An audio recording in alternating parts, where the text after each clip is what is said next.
Hey, this is Meridith Elliott Powell. You know what time it is. It is time for Thrive, the show where we dive into the strategies, discuss the steps, everything that you need to know to turn all of this uncertainty into your greatest competitive advantage. Now, I am hanging out here today with my friend, my co-author, Dr. Mary Kelly. And in a minute, we're going to dive into, I think, what are some really critical strategies you need to know to turn uncertainty into your greatest competitive advantage. I'm going to introduce you a little bit to Mary, but in a moment, I'm going to turn it over to her and let her introduce herself because this is one impressive professional. Dr. Mary Kelly is the author of, oh my God, like 11, 12 something books now. It's probably higher than that. She is a graduate of the Naval Academy, served in the military for 25 years plus. She is a doctor of economics and just a load of power and strength. Mary, welcome to the show. Meridith, I'm so excited to be with you and your audience today because right now people are struggling. The struggle is real each and every day. And when we've got strategies that can help, we got to share them. Absolutely. Absolutely. So, Mary, today I want to talk to you about a book that we are just releasing, kicking off in 2025. I've got it right here, called You Next, the step-by-step guide to putting yourself in charge of your career. Give me a little bit of background as to, what was your impetus for wanting to write the book? So we started this journey when we discovered about 5 years ago that the baby boomers were retiring and the Gen Xers were stepping up, but the numbers are so much lower that it was creating opportunities for millennials. But the problem is many business owners really struggle with turning over the business. Whether you're the business owner, the leader, the founder, you've been the CEO, you've been the president, it's been really tough for you to, frankly, turn over the reins. And we know a few things. We know that the average age of a sitting CEO is older than it's been, simply because there's more to know. So a CEO 10 years ago was younger. And not just because those same people are still in those jobs. It's simply because there's more to know. You have to know more about the financials. You have to know more about the human resources side. And you have to know more about regulatory issues. So we worked on this project on succession planning to help those folks. But then they're faced with the issue of, how do I get my people ready to step up? How do I get my people ready to take those leadership responsibilities? Because let's face it, we've got plenty of MBAs out there. We've got lots of business degrees. We've got lots of people who are very good in their field of geothermal or manufacturing. But many people really struggle with that leadership aspect. So when we talk this through, we're thinking, well, how do we help the millennials and the Gen Zers figure out what they need to do next? And that's where the book You Next kind of started to form. Why do you think there is such a void of leadership today? And is that a sign of the times, or has there always been that challenge? This goes back to, I think, my Navy days, where when I was a young 21-year-old, I'm a 21-year-old baby ensign. I am in Asia. I have gone to Intel school, which just taught me, wow, girl, you are dumb. Like, you do not know a lot of things about much. I'm 21. Nobody does. But the military gave us, at that time, if you're in the military, you get leadership opportunities very, very early. So I show up to my first job and I've got people working for me. And I'm going to tell you, you make mistakes when you are in charge of people. I had watch teams. I had people twice my age. I had people with 10 times my experience over and over and over. And how do you manage those people? How do you lead people? Because you're the one who's responsible. How do you lead people who know more than you? Especially when you're not taught. Now, the advantage I had that I think a lot of people don't today is the military teaches leadership, and so many places simply don't. So one of the things I really like about the You Next book is it gives you what you need for yourself, for your career, but also how to lead your own self, how to lead the people around you. You're going to get that out of this book too, because leadership, frankly, now is harder than it's ever been. I think something you said there is so important, and really the audience needs to know it and understand it. Nobody is teaching you leadership.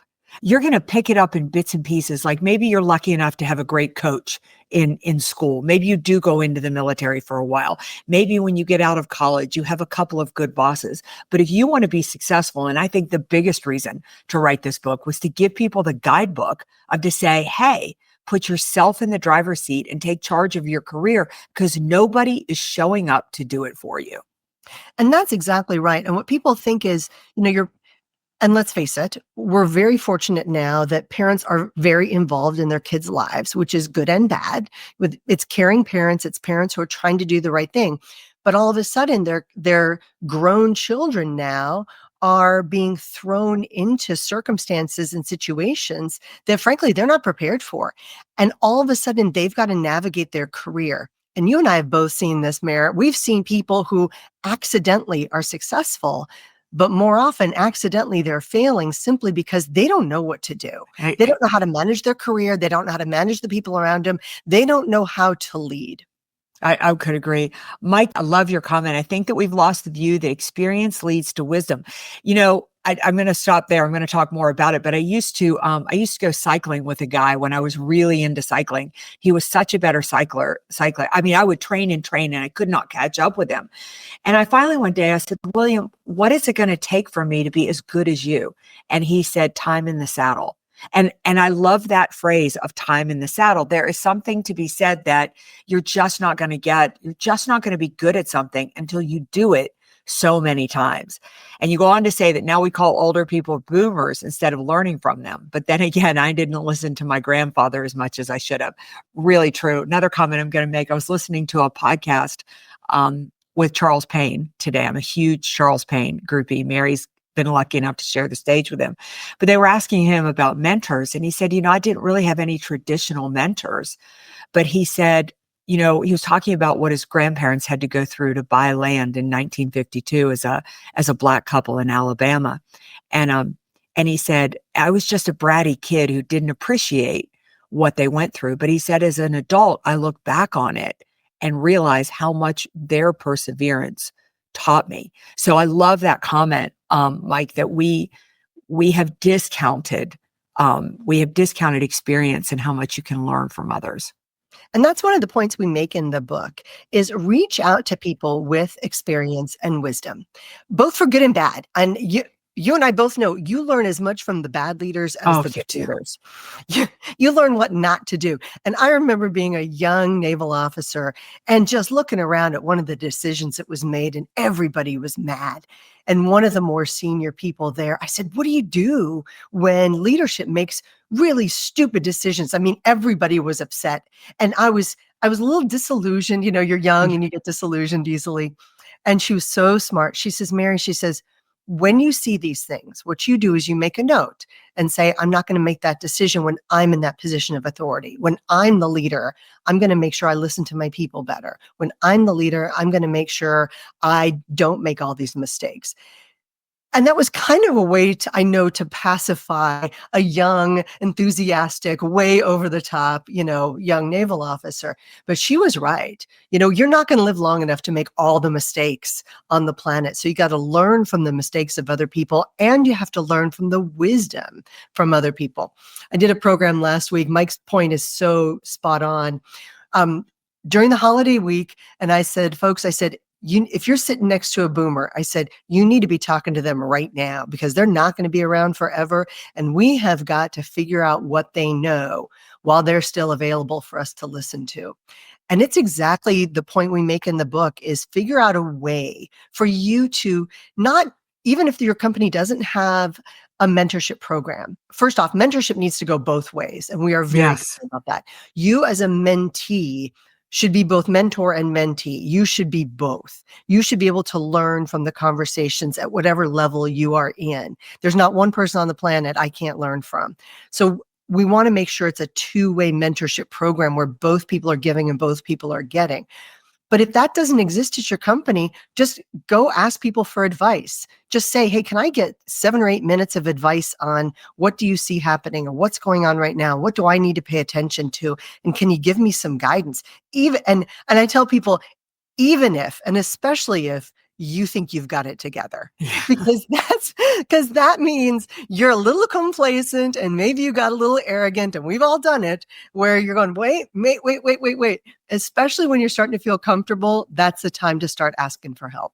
Yeah, I think probably the most successful people I know are the ones who are asking for help. They're the people who need it the least are the people who are asking for it, are the ones who are raising their hand, the ones who are saying, I could get something, because they're always hungry for more. So Mary, for those, in the audience listening to this, and they're, 35 years old, and they really haven't taken charge of their career, but they see a future for themselves.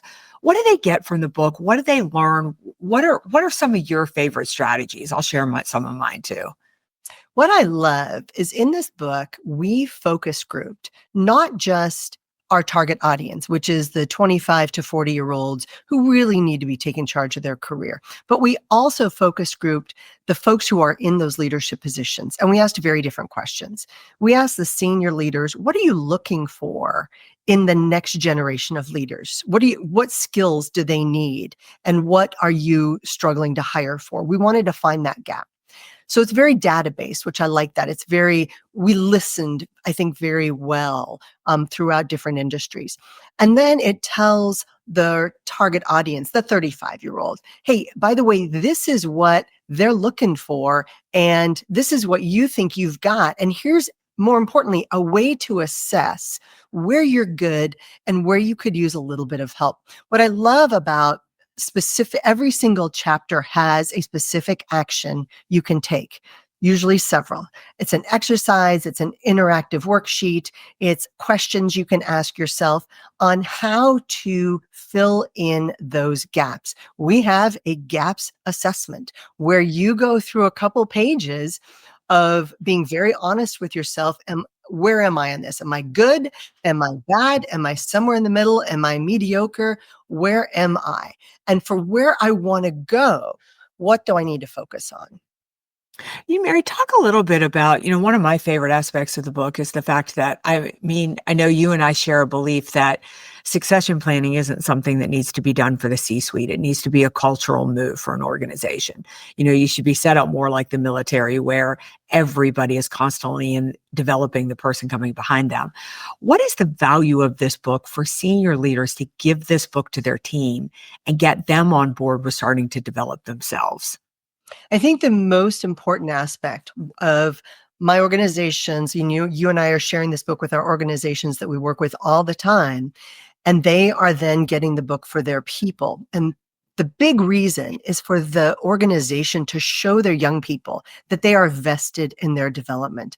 When we did that research last year on succession planning, what we found out was new hires in the interview process want to know that the organization is going to matriculate them, is going to help them grow personally and professionally.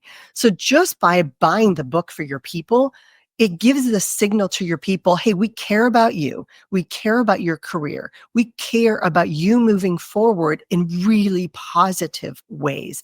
And because of all the resources that go with the book, the facilitator's guide, the workbooks, the chapter summaries, the book club guides, all of a sudden it makes it very, very easy for a manager, even if you just have a few people working for you, to say, hey, I'm going to get, a couple copies of the book from my team. And then every week at our weekly meeting, we're going to address something in one of the chapters, and it's going to help all of us move forward. As leaders, it's so easy to get complacent. It's so easy to, I liken this, Meredith, to going to the gym. My 20s, I used to go to the gym to get faster and stronger and better. And now I go to the gym to not get worse. And I think leadership is that way too. You got to keep going so that you don't get worse. And wherever you are in your career, even if you're thinking about retiring, you want to know what's going to come next. I also sort of love this book for some of our transitioning military, because they're not sure how to take advantage of the skill sets they have. Yeah. And we're working with a couple military groups, and I'm very excited about them, who are using it in their transition assistance programs to help people figure out where they're really strong, what their natural abilities are, but also how to then go after those opportunities. And this is where I think when leaders and managers get the books for their teams, it's market signaling. It's showing them we really care about you and we're doing something about it. Good point. Can we share the name of the book? Yes, I see You Next on Amazon. Yeah, great. It's You Next. It's out there on Amazon, a step-by-step guide to taking charge of your career. And we'll have the information in the show notes as well. I think another group that we're really targeted on too are those people just graduating from college. I mean, you enter the workforce and you really, this book is nuts and bolts about what you need to do. And it is not an easy path to rise in the career. I mean, there's a lot of information in the book about the fact that sometimes you've got to do some jobs that you don't want to do. You've got to raise your hands for some things that maybe immediately you didn't want to do. So it's really, this whole thing of instant gratification. I think there's a lot in this book about helping people understand it isn't an instant gratification game, but more importantly, why you don't want it to be. And see, that's it. You don't want it to be instant gratification. And we all know of people who have been put into leadership roles and they were not ready and they failed miserably. So many young people, and I say young only because I'm old, but anybody younger than me and my age, we're all young people. I'm going to go with that. But we're sometimes so tempted to take an easier path. And the easy path doesn't teach you all the things you need to know to be successful. But then you also don't want to waste time doing things that don't matter. And that's where I think the book You Next, the step-by-step guide, is so helpful because it says, hey, focus on these things. Take a look at this. Here are some great ways for you to step up in your organization. Even if you don't have the position, even if you don't have the title, you can still do all of these things and help yourself, and in the process, make the organization stronger, help the people around you, build teams. I love all that because it also contributes to us having that purpose at work. You and I are both seeing a lot of people who are struggling with not having a sense of purpose, not feeling a sense of belonging, feeling as though they're still kind of in that COVID mindset of being disengaged, disenfranchised, away from other people, not feeling the emotional connection. And what this book also does is say, hey, if you're in that place, here's how you overcome that too. Here are some specific steps you can take in order to move yourself and the people around you forward. Yeah, Neelesh, I hope I didn't butcher your name, such a great statement. The power of seeking help is often overlooked and is something that should be formally taught as a sign of strength rather as a sign of vulnerability. I just wrote a blog today, pulling a couple of things out of You Next, but it was about three signs that your leadership needs work. Your leadership style needs work. And the second trait in there was that all the ideas, all the problems, you solve everything yourself. You don't engage the team. You don't ask for their ideas. You don't ask for their opinions. And not only is that a great trait to have to develop yourself, but by asking others for help, you get better ideas. They engage at a higher level, and it's a far better way to lead a team rather than being direct on everything you do. Absolutely. And again, it falls into that trap of as soon as we think we know, we need to be asking questions. We need to be very careful about assuming that we understand the situation, we understand the variables, and we understand all the perspectives, because we don't. We've got to be constantly asking other people for their thoughts. And that means their help. Help me understand this. Help me see this. Help me see this from your perspective. And these are all very positive leadership traits. But again, people aren't being taught. So, Mary, we wrote the first book, Who Comes Next? And that's how the C-suite level leaders need to be looking at and developing succession plans, and followed it up with this book, You Next, so that everybody in the company is really focused. But it seems to me, and I don't know if you feel this as well, that I feel like we are in a succession planning crisis. I mean, I know that we are about to experience the silver tsunami. Well, we're in it right now because it's 2025. And I think in 2025, for the next 3 years, 4 million people will turn 65 every single year. And that's not everybody will retire, but it will create a mass exodus from the workforce. And it just seems that more than ever, companies have focused less on who is going to come next. And even if they know, those people are less prepared. What's the impact on a business of not having succession in place? Well, the easiest and most obvious impact that you and I have seen is the business fails. It folds. In 18 to 2 years after the top leadership leaves, the business is gone. And here's why.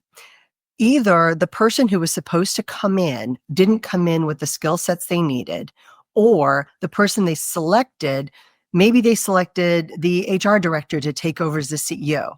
Well, that made the CFO, the CSO, the CIO, and the COO all mad, and they all left. And guess what? They cleaned house and they took their good people with them. And all of a sudden, you are left with a shell of a company where before you had a really solid team at multiple levels. So a lot of times, we're focused on just that CEO president position, but the impact is far greater. What happens if you not only lose your top person, but also that entire top tier, and then the next layer, and then the next layer? That depth is suddenly gone. And here you thought you had people 2 and 3 layers deep, ready to all step up like pegs on a board. And all of a sudden, people got mad. You appointed the wrong person. They alienated the top tier, the second tier, and your depth is simply gone. So that, of course, is the worst possible situation. I worked with a company that was bought out, great. And when the new folks came in, and all the top tier people except the CEO were retained, as well as all their teams. But the new management was so terrible that every single person above a certain level left. And when I say they left, they all left on the same day. Like they walked out. And that was it. And the company, they bought this company for $80 million. And guess what it was worth after that? Zero. Yeah. Absolutely nothing. Because the people they put in place didn't understand the business, didn't take the time to get to know the folks, didn't make any effort. And that to me was just the worst possible case of a lack of succession planning. $80 million. Gone. So one of the biggest pushbacks I get from C-level leaders right now is that they feel like every young person wants to be the CEO tomorrow. And how do you navigate that? Because we do talk in the book about how you advocate for yourself, because you do need to advocate for yourself. If you want opportunity, you've got to raise your hand.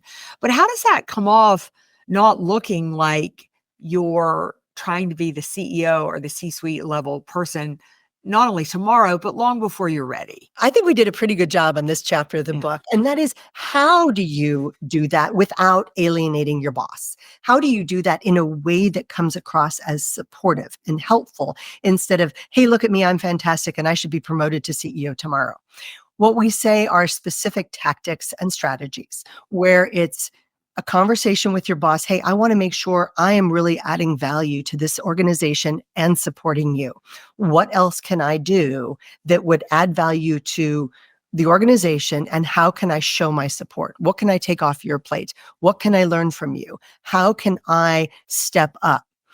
And just have the conversation with your immediate supervisor. And if your supervisor says, well, you're doing enough already, and maybe they don't have the ideas, because again, we assume that the supervisors and the leaders know what's going on, and they don't always know because nobody did that for them.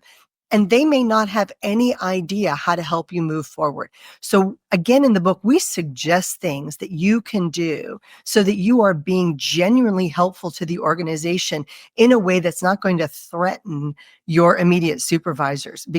Because let's face it, we've all done some things that cause some of our bosses to go, all right, back that truck up there, no. And we interviewed a lot of people who shared those moments. So things like, hey, I'm wondering if there's a possibility for me to work on this project. Where can I be supportive? Or, I really like working on graphics. Can I help with the graphics project on this? Simply asking the questions. Ask, can I help? Now, that's predicated on the fact that you're already doing your job well. And I do think it has to start with that. In order for your boss to trust you with more responsibility, you have to be doing the job you were hired for well. And I know you just had conversations with some folks on that as well. Yeah, absolutely. I always say performance is power. If you want to move up, that's got to be the first step. Don't ask for anything until you're currently excelling in the role that you're in. Even in the role that you're in isn't what you want to continue to do, but you're constantly telling people above you who you are by how you perform, by how you perform in the current role. Well, Mary, it is hard to believe we're about at the end of this podcast. We're going to have you on every single month for the next year, because I think this is a really important topic. The job market, the opportunity in the job market is going to reverse in 2025. There isn't going to be as much opportunity out there, but there is going to be more opportunity for leadership positions. But you've got to get yourself in shape. You've got to get ready, and you need to take responsibility for that development. If you are looking for the white knight to show up and develop you as a leader, they are not coming. So nobody is going to tap you on the shoulder and say, it's your time to rise through the ranks. You've got to make it happen. So how do people find out about the book? How do they find out more about you? And then I have one other question after that. There is a specific website dedicated to the book You Next, and it is younextnow.com. younextnow.com. And that is where you're going to find all kinds of free resources, ancillary resources, a full book workbook, the facilitator's guide, the book club guide, which is we're getting a lot of downloads on that heading into the new year. That's all there. The book itself, You Next, a step-by-step guide to taking charge of your career, is on Amazon. It is a paperback, so it is not expensive, and it is a Kindle book as well. So this is going well. And we are very, very excited to be sharing that. And I am at mary@productiveleaders.com. If you've got a question specifically for me or Meridith, you can email either one of us and we will pass the question back to each other. We talk frequently, and we will answer any question and help in any possible way.